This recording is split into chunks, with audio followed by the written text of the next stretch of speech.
Tal? Buenas noches, bienvenidos al programa de hoy. Quisiera antes de comenzar ver si me escuchan porque traigo el micrófono debajo del hábito, entonces para que no se vea en caso de que no escuchen bien me lo pongo por encima y ya, ¿no? Buenas noches, hoy 25 de marzo vamos a estamos transmitiendo desde Monterrey. Vamos a hablar sobre eh, las tres etapas para superar las aflicciones y va a ser una estrofa de un texto del maestro Aryadeva, uno de los principales discípulos de Nagarjuna. Y bueno, vamos a hablar de esta parte, de esta estrofa, un comentario corto de esta estrofa, que habla precisamente cómo ir avanzando en el camino y cómo ir superando los kleshas, las emociones aflictivas, ¿no? Que nos abruman o que nos acontecen, ¿no? Todos los días. Entonces vamos a comenzar generando una intención positiva para escuchar las enseñanzas, para reflexionar en ellas, para meditar en ellas. Entonces pensamos que estos versos, precisamente por las bendiciones que traen, porque vienen del maestro Aryadeva, puedan ayudarnos a transformar nuestra mente y a entender la realidad.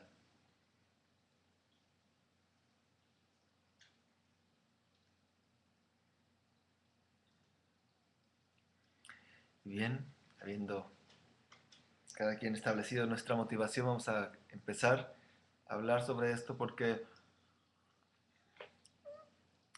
el budismo en general creo que tiene mucho que aportar, ¿no? A nuestras sociedades, sobre todo en el aspecto de la psicología budista.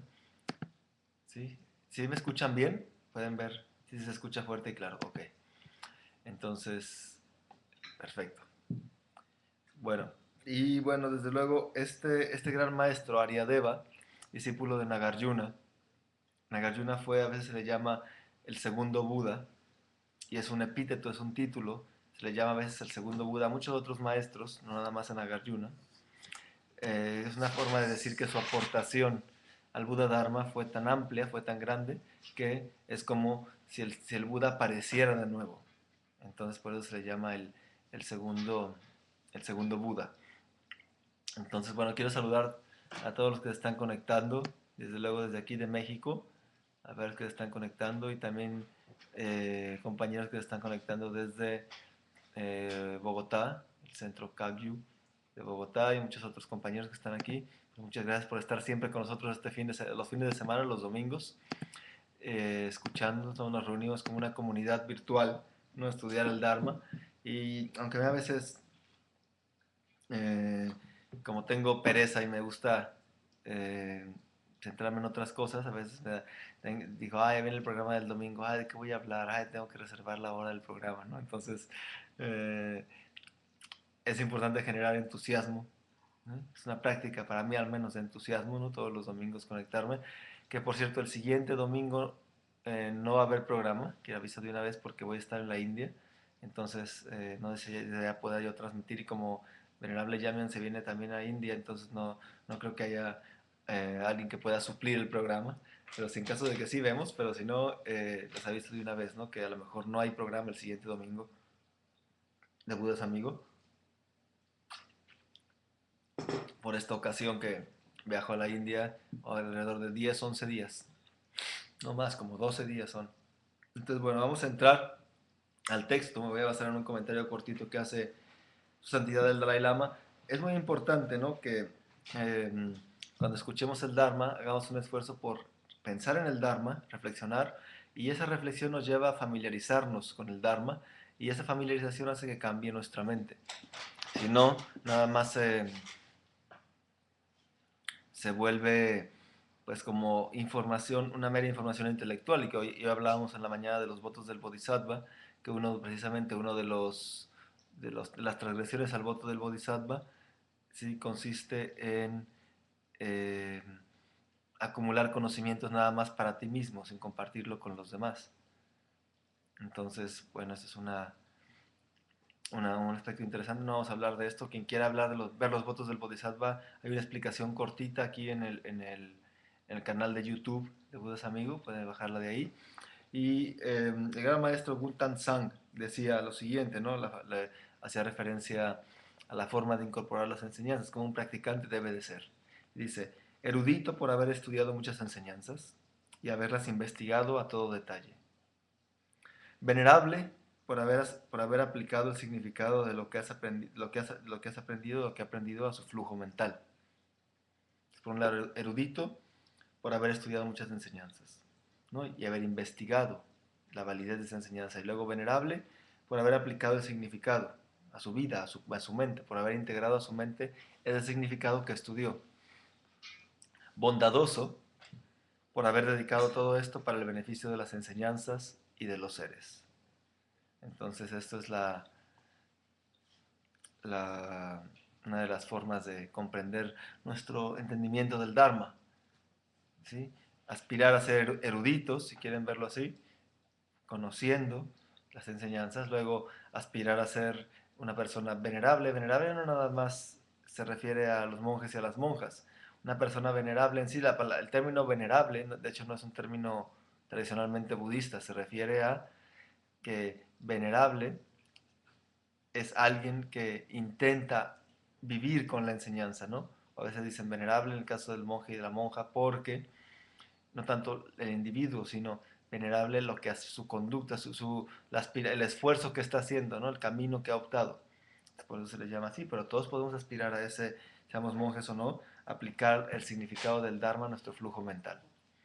Y luego, por último, bondadoso, si nos quedamos nada más con la erudición y no dedicamos esto para el beneficio de los seres como todos los maestros del pasado nos lo han demostrado, incluso grandes maestros que se han metido de retiro por muchos años al salir, o en el retiro lo dedican para otros seres.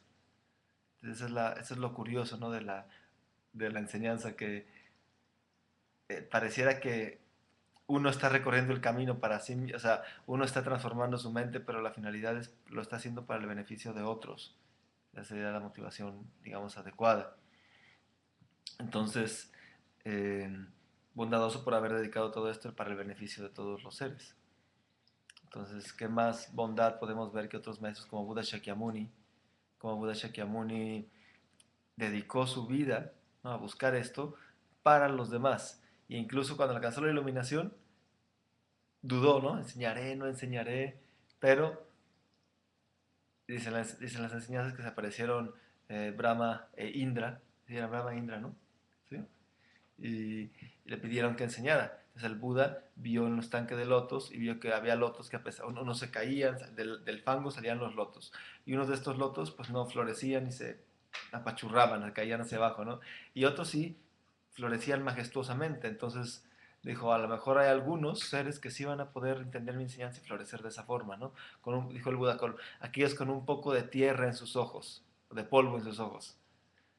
Entonces a veces pareciera que tenemos un desierto en nuestros ojos, la mayoría, ¿no? Pero, pero les decía, alguien es que nada más tenga que hacerle y ya, ¿no? De hecho, se fijan los sutras, tradicionalmente, el Buda no explica a veces demasiado en los sutras, a veces sí, pero la explicación es muy concisa en muchos sutras, porque bastaba con eso para que la gente entendiera. Ahora necesitamos luego un comentario y luego comentario del comentario, y luego el comentario del comentario. Ahora vamos en nuestros días en el comentario del comentario del comentario y del comentario. Pero está bien siempre y cuando se entienda la enseñanza, no hay problema. A veces se tiene que haber una explicación de eso a nuestro nivel, a nuestro ahora sí que a lo que el karma nos alcance, ¿no? En este momento. Pero esos comentarios están excelentes, por eso ha habido tantos shastras, se les llama también, o comentarios en sí, ¿no? Y tienen muchos de ellos la misma validez que la enseñanza de Buda, porque son válidos en nuestros días, como que revitalizan la enseñanza en nuestros días. No quiere decir que le falte al respeto a la enseñanza tradicional del Buda, de hecho de ahí viene. ¿Sí? Como decía Padmasambhava, empieza en su oración oración del Vajradhatu Mandala, ¿no? Rindiendo homenaje a las tres joyas, al Buda, el Dharma y la Sangha, para explicar el camino. Entonces, es una forma, ¿no?, bastante clara de decirnos cómo se puede practicar el camino, cómo se empieza. El fundamento del camino es el mismo. Y quizás quiero hablar más adelante en una clase, ¿no? La siguiente no va a haber tiempo, pero regresando a lo mejor de India, una enseñanza que se llame lo que no es el Sokshen. Entonces, para hablar de esto más adelante, pero continuamos con esto. El maestro tibetano Tsongkhapa dice que no incorporar las enseñanzas a nuestro continuo mental, el hecho de que, decía él, ¿no?, te quedes despojado del Dharma a pesar de haber escuchado muchas enseñanzas, a pesar de haber coleccionado distintas enseñanzas, nos quedamos como despojados del Dharma, como dicen las enseñanzas, te vuelves inmune al Dharma. Entonces, a veces por eso viene de que nada más haber escuchado muchas enseñanzas y dice Tsongkhapa, el error de esto es por no tomarse esas enseñanzas, como, no tomárselas como un consejo personal, sino como un consejo para alguien más. Entonces, eso es lo que nos hace inmunes al Dharma. Y creo que, bueno, desde luego Tsongkhapa hizo muchas aportaciones al budismo en general, pero al budismo tibetano creo que este es de los mejores consejos que han podido tomar los grandes eruditos de la actualidad y del pasado, ¿no? Del Lama Tsongkhapa. Y, y de hecho, una manifestación de Manjushri, al igual que Sakya Pandita y Longchen Rabjampa, Longchenpa, hay un maestro, el Dalai Lama cuenta cuando fue al sur de India, a Vilacupe, donde está Sera, donde está Namdrol, donde están muchos monasterios, está Shilumpo creo también. Y había un gran maestro de la tradición Gelugpa que tenía era un rinpoche de un monasterio y en el monasterio tenía en el altar principal eh, un espacio dedicado a las tres manifestaciones de Manjushri, y eran Sakya Pandita, Longchenpa y Tsongkhapa. Y de hecho, Patrul Rinpoche, cuando uno lee los escritos, por ejemplo, de estos grandes maestros, ¿sí? Patrul Rinpoche dice que es difícil ver la bondad, ¿no? Que ellos han dejado, es difícil realmente identificar la bondad, ¿no? Que estos maestros han dejado, sobre todo para el pueblo, para el budismo tibetano, porque pues se han revelado los trabajos sublimes. Los trabajos sublimes han revelado la gama entera de las enseñanzas del Buda. Nunca antes ninguno de los sabios maestros de la India o del Tíbet habían dejado al mundo semejantes legados. ¿Sí? Entonces es una manera de ensalzar el esfuerzo que han hecho. Y este esfuerzo no vino, se fijan, si uno lee las biografías de estos maestros, Sakya Pandita, por ejemplo, se da cuenta de todo el esfuerzo que hicieron por las enseñanzas, para servir las enseñanzas, por un lado, ¿sí? Y por otro lado, para practicar las enseñanzas, te voy a decir, se quemaron las pestañas para practicarlas, no nada más entenderlas. Entonces, eh, ahora las personas que dicen, no, pues es que nos hicieron realmente un gran favor. Y de hecho, por ejemplo, igual si nos vamos al pasado con Nagarjuna, que elucidó, que clarificó o Ariadeva, que vamos a hablar de él hoy en esta pequeña estrofa, clarifican precisamente las palabras del Buda de una forma tan entendible que su bondad, ¿cómo se puede pagar? Dicen, ¿no? Pues simplemente alcanzando la iluminación, ¿no? Es como podemos pagar esa bondad y que no lo están cobrando. Sin embargo, eh, es como una manera que surge de nosotros. ¿Cómo puedo yo ser agradecido con ellos? Bueno, alcanzando la iluminación o creando las causas para ello, al ver todo el trabajo que hicieron. ¿Sí? Entonces vamos a entrar al verso de Ariadeva, que dice lo siguiente. En sus 400 estrofas del Camino Medio, una enseñanza bastante conocida, ¿no?, de Ariadeva, las 400 estrofas del Camino Medio, que explica principalmente la vacuidad, eh, explicó Ariadeva la forma de entrenarse mientras estamos en el camino. Mientras estamos recorriendo el camino necesitamos tener, como dice Son Sarkén Rinpoche, una metodología que nos explique cómo adiestrarnos en el camino. Rinpoche le dice herramientas para poder llegar a la meta. Es el camino. ¿Sí? Entonces, comenta lo siguiente, Ariadeva dice, al principio, apártate de la no virtud. En un inicio, comienza apartándote de la no virtud. Es lo que dice, ¿no? En medio, elimina las falsas ideas del yo. En un principio, dice Ariadeva, al principio apártate de la no virtud. En medio, elimina las falsas ideas del yo. Al final, ve más allá de todas las perspectivas. Aquel que comprende esto es un sabio de verdad. Es lo que está diciendo. Está describiendo todo el camino en esta estrofa, Ariadeva. Al principio, dice él, ¿no? Dice Ariadeva, apártate de la no virtud.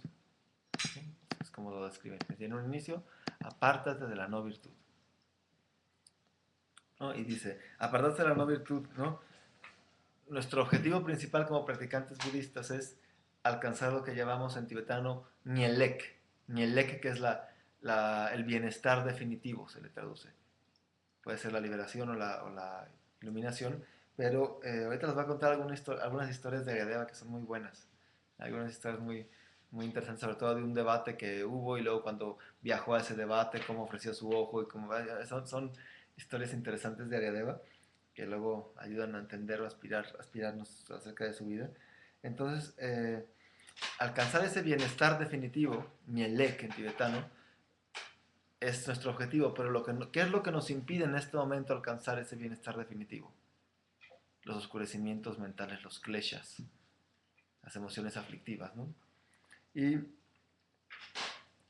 podemos nosotros aplicar antídotos a dichas emociones aflictivas, como por ejemplo antídoto contra el apego, meditar en la impermanencia, meditar en las desventajas del objeto de apego, antídoto contra el enojo, meditamos en la paciencia, antídoto contra los celos o la envidia, meditamos en el regocijo, antídoto contra la tacañería, meditamos o nos familiarizamos con la generosidad. Entonces son muchos antídotos, ¿no?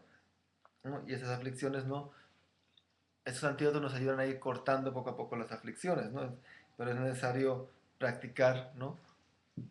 Constantemente para ir reduciendo la intensidad de las aflicciones. Es necesario hacerlo para así nosotros reduciendo la intensidad de las emociones aflictivas. Entonces, lo primero que tenemos que hacer es asegurarnos de tener lo que está diciendo aquí Aryadeva es, en un principio, apártate de la no virtud. Entonces, lo que nos está diciendo es que tenemos que asegurarnos de tener un buen renacimiento en la siguiente vida. Es lo primero. Si no hemos salido del samsara, entonces lo que tenemos que asegurarnos es, para empezar, un buen renacimiento para poder seguir creando las causas para irme liberando. Si renazco en una situación desafortunada, no voy a poder practicar el Dharma. Entonces, qué interesante, nos dice un buen renacimiento, ¿no? Como base para la práctica. Por esta razón comenzamos por practicar la disciplina de evitar las 10 acciones negativas, las 10 acciones no virtuosas, como un medio con el que podemos alcanzar estados más altos de existencia. Entonces, la no virtud, en la primera línea, se refiere básicamente a evitar las 10 acciones no virtuosas. Matar, 3 con el cuerpo, matar, robar, tener una conducta sexual poco sabia, 4 con la palabra, mentir, usar un lenguaje que divida o chismear, eh, parloteo sin sentido e insultar. Luego 3 con la mente, que serían apego, aversión e ignorancia, que es malicia, codicia, malicia y visiones erróneas. ¿Sí? Entonces, esto es, en la primera línea es lo que nos dice, primero apártate de la no virtud. Entonces lo vemos como, ay, no, eso está sencillo, pero no es tan sencillo, ¿cierto? Le decimos, es sencillo, pero no, es que nuestras tendencias a veces nos llevan a practicar la no virtud de forma natural, como decía, creo que era Longchenpa, quien decía, me parece, ¿era Longchenpa? O el tercer Drumchen, nos citaba el Dalai Lama. Decía que surgen de forma tan natural las acciones negativas, decía él. Pareciera que son así como que lo más natural, pero no, en el fondo no va con la naturaleza de nuestra mente, pero por hábito surgen así de forma muy natural. De hecho, hablando de esto, en este libro precisamente, Santidad del Dalai Lama habla, ¿no? de grandes maestros del pasado, y quiero citar al final un consejo que da para una aproximación, a ver si lo encuentro, para una aproximación no sectaria hacia las enseñanzas, ¿sí? Pero en fin, cita aquí, ¿no? a este maestro tibetano que es el tercer Dodrupchen, Dondrup Jigme Tempe Nyingma. Dice, entonces está haciendo la referencia, su santidad del Dalai Lama, a distintos maestros del pasado que han sido grandes eruditos de las enseñanzas, han aportado un inmenso beneficio al Dharma, dice, ¿no? Entre ellos encontramos, por ejemplo, al famoso filósofo, dice, todo el mundo conoce a Mipam Yatso, ¿no? Mipam Rinpoche, Yamyo Mipam, ¿sí? Pero dice, pero aún un maestro que tengo en muy alta estima es Don Jigme Tempe Nyima, ¿sí? Encuentro, dice, que sus escritos, a pesar de ser cortos, ¿sí? Son pocos escritos, dice, sus escritos son simplemente impresionantes, realmente increíbles, dice su santidad. Son de altísima calidad y para mí incluso son mejores que el omnisciente Mipa. Simplemente, Don Urjime Tempe Nima simplemente fue extraordinario, dice el Dalai Lama, ¿no? Entonces, esto los puede motivar a aquellos que tengan conexión con este maestro, por eso lo menciono, ¿no? Para que puedan tener, aspirar a leer los escritos, no sé si haya en inglés algo del tercer Dobruchen, pero el Dalai Lama lo tiene en muy alta estima, ¿no? Y ahora, entonces, la primera parte sí, línea del verso, aparte de la no virtud. No debemos apartarnos de los estados, en esta primera etapa, de los estados no virtuosos. Como resultado, cerraremos la puerta a renacimientos desafortunados o inferiores, renacimientos de sufrimiento en el futuro. Entonces, una vez, si queremos asegurar por decirlo así, si queremos asegurar nuestro avance, primero tenemos que asegurarnos de no meternos en más problemas en el futuro, ¿sí? Si alguien quiere salir de una deuda, lo primero que tiene que hacer que es dejar de endeudarse, ¿no? Entonces algo así para después ir poder pagando lo que debe, ¿no? Si estás endeudando y endeudado no tienes para pagar, ¿no? A menos que que te endeudes para sacar un negocio y, ¿no? Sería como el Vajrayana a lo mejor, ¿no? Y tienes utilidad, lo pagas todo de un jalón, pero no sé, no depende. Pero en general no tenemos primero que evitar en esta primera etapa, evitar la no virtud. ¿Sí? Como resultado renaceremos en estados más altos de existencia. El texto de Aryadeva se llama los 400 versos, las 400 estanzas del Camino Medio, 400 estrofas del Camino Medio de Aryadeva. La segunda parte dice, en medio elimina las falsas ideas del yo. La segunda etapa, ¿no? Como desde luego la liberación del sufrimiento requiere eliminar las emociones, los kleshas, las emociones aflictivas. ¿Sí? Necesitamos volvernos hábiles para lidiar o para ir trabajando con nuestras aflicciones. ¿Sí? Hay diversos tipos, desde luego podemos aplicar los antídotos temporales en la primera etapa, pero aquí tenemos que aplicar el antídoto último, que sería el antídoto temporal es como cortar la maleza con un machete de un terreno, el antídoto último sería cortar de raíz la maleza. Al cortar la maleza con un machete después vuelve a crecer, pero al cortarla de raíz, automáticamente ya en la siguiente temporada de lluvias ya no crece. Entonces, esto se refiere aquí, eliminar el concepto del yo. Dice aquí, como hemos visto, hay antídotos para afrontar directamente cada una de las emociones aflictivas, sofocándolas o reduciendo su intensidad durante un tiempo, pero no nos permiten erradicarlas por completo, estos antídotos temporales, ¿cierto? No es algo que nos permita por completo erradicarlas. Entonces, si examinamos de verdad qué es lo que constituye la raíz de las aflicciones, cuál es la raíz de los kleshas, las emociones perturbadas, todos los maestros del pasado dicen, ¿cuál sería? ¿Cuál es la causa de todos nuestros problemas? ¿Cuál sería? El eguito. Exacto, el aferramiento al yo. La gente a veces nos ponemos a discutir como discusiones bizantinas de esto, de lo otro, de distintos temas, y nos damos cuenta que el problema es por decirlo así, el maldito ego, ¿no?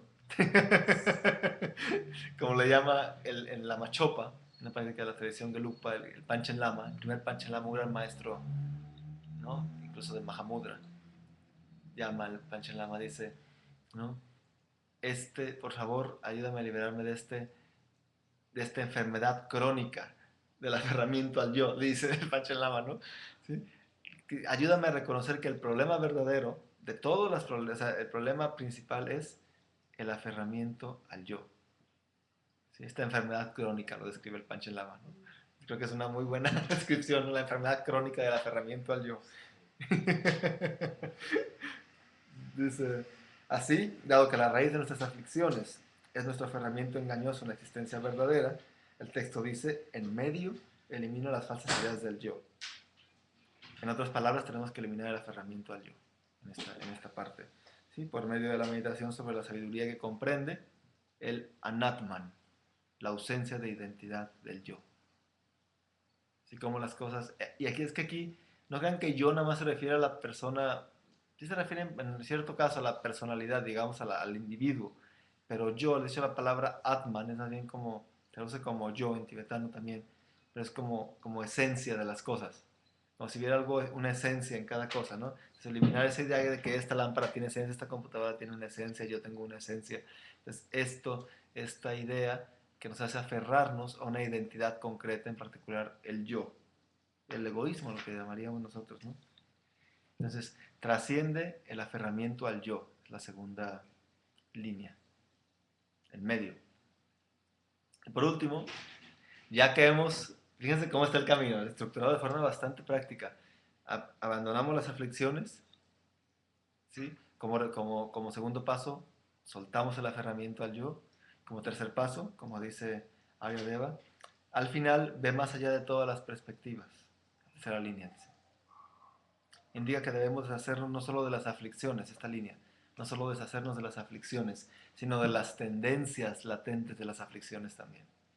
Lo que llamamos los dos tipos de oscurecimientos, los oscurecimientos burdos y los oscurecimientos sutiles. Los oscurecimientos burdos, que son los oscurecimientos para la liberación, los oscurecimientos sutiles, que son las tendencias que oscurecen la omnisciencia. Entonces esto es el tercer verso. Indica que debemos deshacernos de las aflicciones y de las tendencias. Y ahora dice el comentario, deshacerse únicamente de las aflicciones es suficiente para alcanzar el bienestar definitivo, que implica la liberación del samsara, el nirvana individual, el nirvana personal. Pero no es suficiente para alcanzar el nivel último de la bondad definitiva, que es la completa omnisciencia, la total iluminación. El bienestar definitivo, la bondad definitiva, que lo traducen así, pero es el bienestar, Mielek, el bienestar definitivo, incluye la liberación y la iluminación. La liberación es la liberación individual del samsara, el nirvana, y luego el estado del samyak sambodhi, la total iluminación, el estado de un Buda, el Kankaso Siddhartha. Entonces, no nada más, de hecho por eso Chandrakirti comienza diciendo, rindo homenaje a la gran compasión en el Madhyamika Avatara, porque a partir de ahí surge la bodhicitta, de la bodhicitta los budas, de los budas los arhats, por ejemplo, así los shavakas y los pratyeka budas.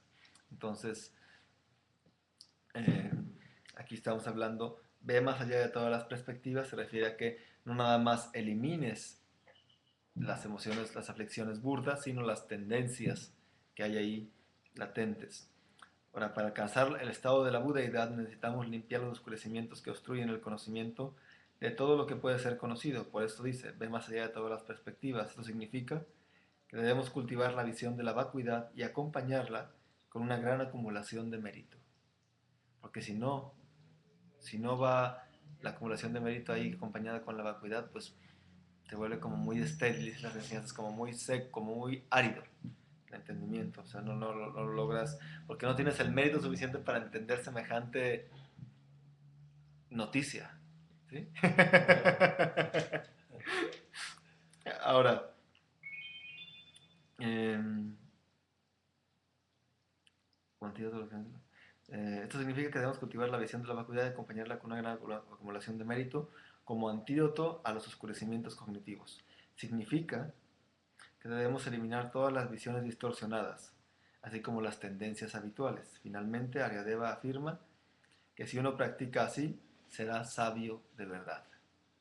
Al final, dice el verso, ¿no? Aquel que comprende esto es un sabio de verdad. Entonces, es hermoso esta pequeña estrofa. Nos prácticamente creo que puede irse uno derretido con haciendo llevándose esto y meditando en. Es la maravilla del Dharma, que se puede, bueno, de un practicante así me refiero, ¿no? Que entiende todo el Dharma y lo puede presentar en 4 líneas, todo el camino. Sí, lo voy a repetir. Dice, al principio, apártate de la no virtud. El medio, elimina las falsas ideas del yo. Al final, ve más allá de todas las perspectivas. Aquel que comprende esto es un sabio de verdad. Chatusataka, de los 400 estrofas o versos del camino medio. Entonces, desde luego, quien puede, es un texto largo, pero a mí me gustaría a lo mejor aquí en el futuro en Monterrey pudiéramos pedir a algún maestro visitante que nos diera un comentario a estos textos. Lo que pasa es que si viene en poco tiempo es difícil, ¿no? Pero si vienen por más tiempo, a lo mejor que nos diera un comentario a los 400 estrofas de Aryadeva. El año pasado di un comentario Kempo Jordan, Kempo Sakyapa, en Kathmandú, en el International Buddhist Academy, de este texto, y que yo quería ir a tomarlo, pero no pude. Y este año va a dar en julio un comentario al Madhyamika Avatara de Chandrakirti, que espero, si me da poder ir. a tomarlo. Entonces es bueno recibir enseñanzas, escuchar las enseñanzas, ¿no? Una y otra vez. Aparte de uno estudiarlas y leerlas, es necesario a veces también tener la enseñanza oral porque, no sé por qué, pero por algo dicen la enseñanza, cuando la escuchas oralmente también entiendes más cosas.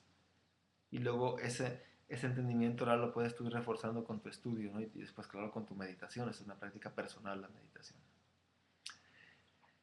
Y bueno, quiero hablarles de una historia de Aryadeva. Hay muchas historias de Aryadeva, pero entre ellas hay una en la que Aryadeva, bueno, la historia cuenta que había un maestro hinduista que estaba derrotando a todos los budistas en la Universidad de Nalanda, todos los estaba ganando. Entonces decidió, eh, otra canción, decidió, eh, decidieron llamar a Nagarjuna. Lo curioso es que, fíjense qué curioso es esto, las historias de los maestros del pasado. Cuando, cuando siendo Nagarjuna quien era, un gran erudito, ¿no? De la Universidad de Nalanda, siendo Nagarjuna quien era, cuenta la historia que el abad del monasterio de Nalanda por política lo corrió, ¿sí? Lo sacó del monasterio de Nalanda, lo echó fuera. Entonces se tuvo que ir a vivir al sur de India. ¿Sí?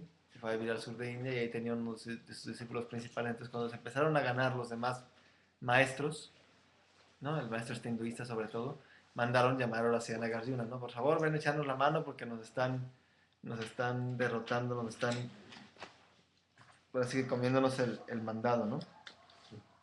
El, este maestro hinduista, tienes que por favor ayudarnos, ¿no? Entonces,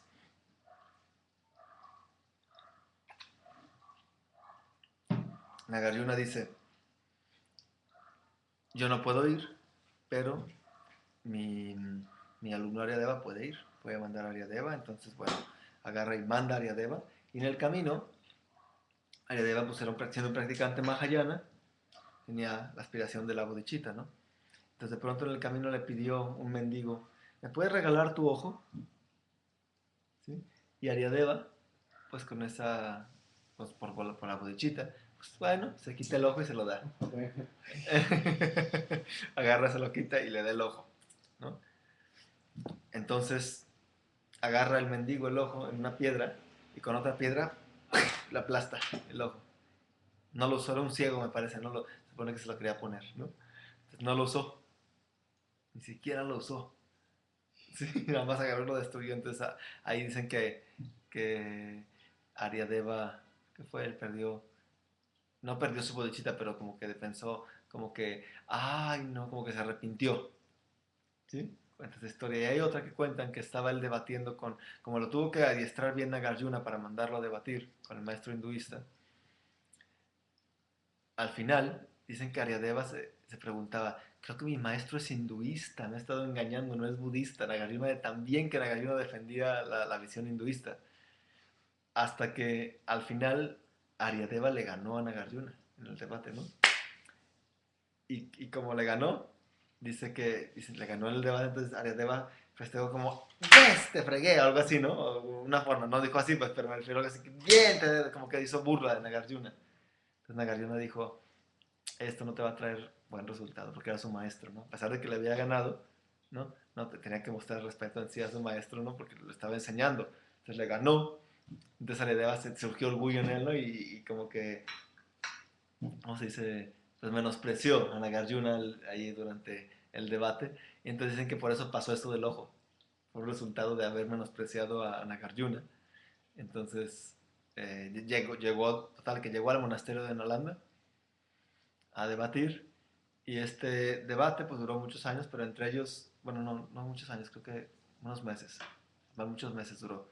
Entonces, cuenta una historia que debatían entre ellos y estaba un día Aryadeva con un recipiente de oro y adentro lo rellenó de excremento y estaba limpiándolo y puliéndolo por fuera.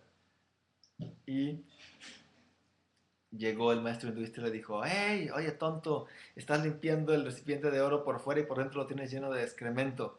Y le contesta Aryadeva al maestro, Es lo mismo que ustedes hacen cuando se meten al Ganges a bañar, al purificarse. No purifican su mente, nada más quieren hacer esto mismo que estoy haciendo yo. Y así, ¿no? Se llevaban, había, digamos que ese tipo de debates como que alternos a la clase, alternos a al aula de debate. Esto era cuenta también otro que estaba Nagarjuna y quería ver si era un practicante digno de debatir con él.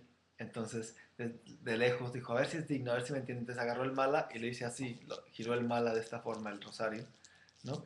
Y el otro maestro, el maestro hinduista, a lo lejos agarró y se tapó así. Entonces Aryadeva dijo, este maestro es muy bueno para debatir, no va a ser fácil el debate, porque le estaba preguntando cuál es la causa del samsara, la existencia cíclica, ¿sí? Al girar el mala. Y el maestro le contestó, la ignorancia, ¿sí? Avidya en sánscrito, no ver la realidad. Entonces, pues bueno, hay muchas historias así de inspiradoras, ¿no? Y la palabra avidya es eso, no ver la realidad. Esa es la confusión. Entonces, bueno, creo que el día de hoy hemos cubierto con esta frase corta de Nagarjuna, de Aryadeva, ¿no? Gran parte del camino. Entonces, pienso que con esto podemos cerrar el programa del día de hoy. Y hablé hoy en la mañana, quiero pedirles unas disculpas porque estuve hablando del, de las enseñanzas que dará su santidad el Dalai Lama en Dharamsala la siguiente semana, bueno, me parece el 3, 4, 4, 5 y 6. 4, 5 y 6 voy a revisar, de abril, ¿sí? Sí, del 4 al 6, la alineación de Kagye, le llaman, Kagye, Kacha, que es los 8 jerucas, ¿no? Entonces hablé hoy en la mañana, pero se cortó porque nos cortaron la luz, entonces hablé a las personas que íbamos a ir, nos juntamos para ello, entonces pues bueno, lástima que no se pudo ver, pero de hecho estábamos viendo y estoy viendo aquí, sí que el 2 va a dar en Sopema, Rewalsar, enseñanzas y la iniciación de larga vida, porque viene a inaugurar una estatua grande de Guru Padmasambhava que hay en Sopema, que construyó uno de los linajes, Kagyu, Drupa Kagyu, creo que es ese monasterio muy grande, Rime de hecho, dentro de la estatua tiene todas las tradiciones tibetanas y de hecho hay unos trabajos, ¿verdad? ¿Te acuerdas? Increíble. Maravillosos, ¿no? Y entonces vale la pena, pues vamos a poder regresar, entonces es el 2 tenemos perfecto tiempo perfecto para ir, entonces recorrieron un poco el horario, entonces bueno, tenemos esa oportunidad, entonces, como les digo, no va a haber eh, enseñanza del siguiente domingo, entonces pues bueno, eh, quiero comentarles esto y también quiero comentarles del Dharma Das, esta oportunidad que tenemos, ¿no? De estudiar el Dharma a distancia. Voy a poner la liga en internet. Pueden ya, bueno, aquí en el chat, pueden ya de hecho conectarse, meterse al Dharma Das e inscribirse. Le van a dar abajo donde dice módulo en español, si quieren, ¿no? Está la descripción. Entran y luego dice New Account, creen una nueva cuenta, crean su cuenta otra vez, crean su cuenta, no otra vez, sino que entran a su cuenta o llenan los datos, se inscriben al Dharma Das y entras al módulo 1 en español. Ya está el módulo 1 en español y las ligas de las lecturas. Está el módulo 1, cómo utilizar este programa, es muy bueno. De hecho, yo escribí un manual hace un tiempo, gran parte basándome en este manual de Rinpoche, ¿no? Por no decirlo casi todo, pero entonces aquellos que están siguiendo el manual que yo escribí a lo mejor pueden seguir mejor el Dharma Das, ¿no? Y está bajo la guía directa de Samsar Kiesa Rinpoche. 50 horas de meditación sentados que uno debe de cubrir, es necesario por lo menos sentarse 5 minutos como mínimo en cada sesión, hasta sumar las 50 horas. Y bueno, el objetivo de aquí es desarrollar el hábito de la práctica diaria y constante.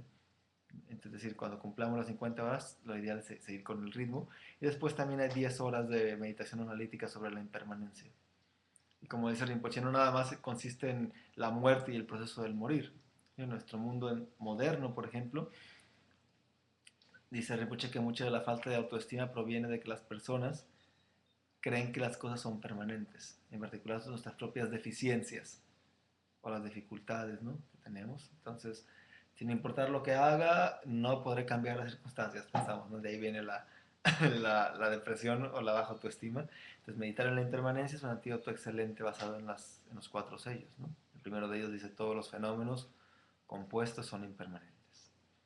Entonces, bueno, quien quiera inscribirse al Dharma Das, es una excelente oportunidad. Pueden estar en cualquier lugar. De hecho, al partir del segundo módulo se les asigna un instructor, se les asigna un instructor, ¿no?, de este programa, y Rinpoche va a enseñar, Son Sarkis Rinpoche va a enseñar en ocasiones que se vaya a conectar al Dharma Das. Entonces están montando la página, pero podemos ya comenzar con el módulo uno. Es bastante sencillo y vienen ya las instrucciones ahí a detalle. Es nada más sentarnos. Estamos por terminar las traducciones junto con Yamián de enseñanzas de Rinpoche en relación a esta primera parte de simplemente sentarse para subirlas. Y bueno, entonces les animaría a quien pudiera pues anotarse de una vez y comenzar a contar sus 50 horas de meditación sentados y sus 10 horas de meditación en la impermanencia, ¿no? Y bien, no sé si hay preguntas que quisieran que comentemos antes de terminar. Pueden ser del verso de Aryadeva o de cualquier otra cosa. Voy a copiar de nuevo el verso de Aryadeva por si quieren tenerlo, ponerlo aquí en el chat, que es, ¿no?, muy inspirador, no es para mí. Quiero ver si hay preguntas. Y también que a lo mejor pueden ver a nuestra amiga presencial. Tenemos una invitada que se llama... ¿Está dormida? No, Ah, que se llama... ¿Cómo se llama, Pepe? Samantha. Samantha. Hola, Samantha. Hola, Samantha. Samantha. Que no se vea. ¿Sí? Ahí está, ahí está. Sí, ahí está. Bueno, Estoy escuchando. estamos aquí en casa de Pepe Quijano. Entonces, como hoy nos quitaron la luz en el centro de Dharma, entonces pues nos venimos aquí con Samantha, ¿verdad? Adiós, Samantha. Y voltea, Samantha. Ahí está. Bien. Bueno, ya salió en el programa hoy. Pues quiero ver si hay preguntas. Dice, ¿algún libro en español? ¿Te despertó? Perdón, Samantha, pero te vieron muchos en la tele. ¿Sí? Bueno, algunos. Dice, ¿algún libro en español, no, donde podamos leer sobre él? ¿Sobre qué? ¿Sobre Aryadeva? ¿El libro en español? ¿Cómo aplicas el antídoto cuando el objeto de apego son los hijos, ya que uno tiende a confundirlo con amor hacia ellos? Bueno, sí, sobre Aryadeva, libro en español, pues quizás conseguir las 400 estrofas, no sé si estén traducidas al español. Yo no las he visto. ¿Tú no las has visto? Yo no las he visto. Traducidas al español, no sé, no sabemos si estén, estamos aquí al menos, si estén traducidas. Si alguien sabe en el chat nos puede decir, pero según yo no, yo las he visto en inglés. Y sobre Son Sarkis Rinpoche, pues luego el libro de Tú también puedes ser budista, les recomendaría quien pueda leerlo. Y en relación al antídoto de los hijos, pues desde luego el samsara, la Matisha decía, el samsara es como estar dentro de rodeado de un árbol lleno de espinas, de una enredadera de espinas. Para donde te muevas te picas. ¿Sí? De hecho, los tibetanos cantan. Hay una canción que cantan los tibetanos cuando están ellos haciendo trabajos o cuando están caminando. En vez de nosotros ir cantando canciones populares, ¿sí? A Negra Tomasa y todo esto. La Bamba. No porque tenga nada en contra de ellas, ¿no? Pero ellos como no tenían acceso, digamos, a tanto género musical como hay en Latinoamérica, por decirlo así, pues ellos entonces se hacían sus propias canciones y una de ellas dice, algo así cantaban, ¿no? Dicen, Korwakabjitsemona. Y dice, estar en el samsara, Korwa es samsara, es como estar sentado en la punta de un alfiler. Para donde te muevas, te vas a picar, algo así, dice, ¿no? Entonces, desde luego tenemos que ver las desventajas del samsara. A veces buscamos que el samsara sea perfecto, ¿sí? Claro, podemos mejorar el samsara, eso es cierto, ¿no? Pero queremos que todo sea perfecto en el samsara, es también ignorancia, ¿no? Podemos si querés, precisamente por eso es samsara. Si no fuera, si no fuese si no estuviese tan así, ¿no? Entonces ya fuera nirvana, ¿no? Cuando te meten goles en el banco, por ejemplo, del estado de cuenta que no pagas y, perdón, no te gastas y te cobran, son parte, digamos, de las hijeces de la fregada del samsara, ¿no? Pero bueno, desde luego el apego, o sea, puedes transformarlo, ¿no? El apego, ¿no? Va apego y amor hacia los hijos. Por ejemplo, expandir esa responsabilidad hacia los demás seres también. Había una historia de un lama que se llamaba, hizo varios retiros de Ñuña allá en Nepal, muy conocido, Konchuk, Lama Konchuk. De hecho está en el monasterio de Copán, muchas de sus reliquias, en Katmandú, muy conocido. Entonces, cuando murió, antes de morir, perdón, fue una señora, a preguntarle sobre su hijo. Dijo, mi hijo acaba de morir, ¿dónde murió? Hágame un mo. Después hizo un mo, una adivinación, y en el mo salió que el hijo pues había nacido había nacido en un reino de los pretas, ¿sí? Había nacido ahí con los pretas, ¿no? Como, como preta.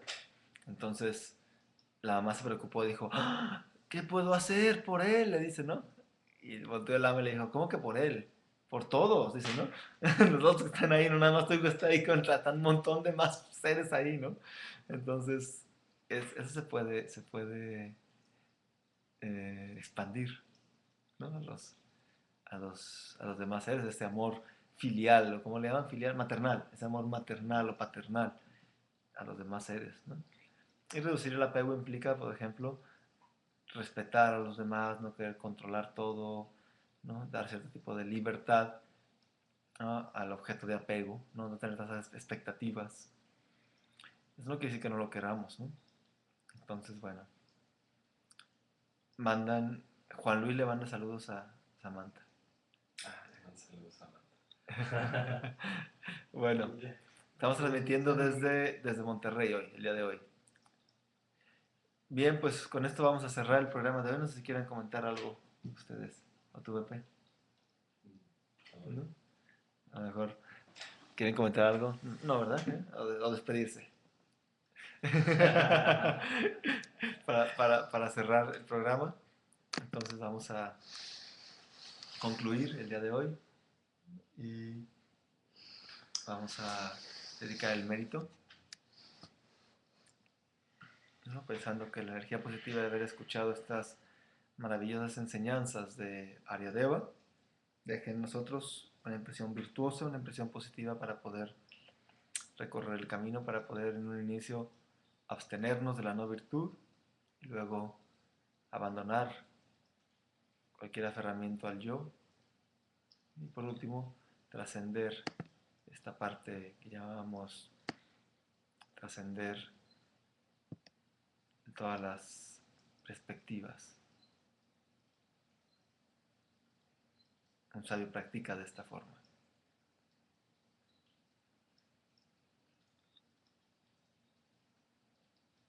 Bien. Yangchun Semcho Rinpoche, Makie Panam Kie Yushi, Kie Wanyam Pa Mempa Yang, Gone Gondu Pewa Shu. Y el gran maestro Saque Pandita decía, el sabio no se cansa nunca de aprender de los demás, ¿sí? Constantemente está aprendiendo de otros. Y esto finalmente lo llevará a la omnisciencia, o sea, en sus versos elegantes. ¿No? Entonces, bueno, dice, ¿dónde puedo ver las enseñanzas que dieron sobre las iniciaciones tántricas? No se grabaron. De hecho, puedo dar quizás en estos días, me puedo conectar quizás mañana a grabar y las voy a grabar. En realidad no son de las iniciaciones tántricas en general, habla sobre las 8 jerukas que va a dar el Dalai Lama ahora en Dharamsala, que conforman las prácticas principales del Maha Yoga, que es uno de los tipos de tantra, de niveles de tantra de la tradición Nyingma, es como el aspecto del tantra padre en las tradiciones nuevas, que vienen de las visiones del quinto Dalai Lama, ¿no? Entonces, no habla en general de las iniciaciones. Hay un programa de iniciaciones y del Vajrayana, ahí directo Programas en anteriores. programas anteriores, en Budas Amigo, en la página aquí de Budas Amigo, pueden En ver, YouTube. y en YouTube también, en el canal, pueden ver ahí la explicación de las iniciaciones, la explicación del Vajrayana en general. Son como 5 clases, creo, ¿no? No, una clase dividida en 5 segmentos o algo así, o 2 clases. Entonces pueden buscarlo en YouTube. Y saludos hasta Oregon a Francisco que se está conectando también. Pues buenas noches a todos. Nos vemos el siguiente miércoles y les avisaremos el siguiente domingo. Los vemos y gracias a Rodrigo por haber estado ayudándonos con el chat. Y a todos los que se conectaron, dada la sanga virtual. Somos una comunidad, aunque no estemos, es lo maravilloso de la tecnología, podemos estar en comunidad aunque no estemos todos juntos. A lo mejor es mejor porque si no nos peleamos todos con todos, ¿no?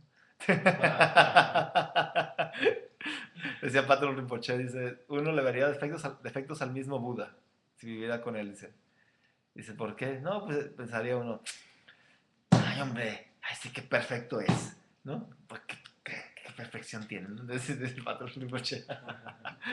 Entonces, bueno, pues muchas gracias. Espero vernos el siguiente miércoles y si no, el siguiente domingo en caso de que se pueda el programa. Si no, pues hasta el siguiente. Gracias y buenas noches.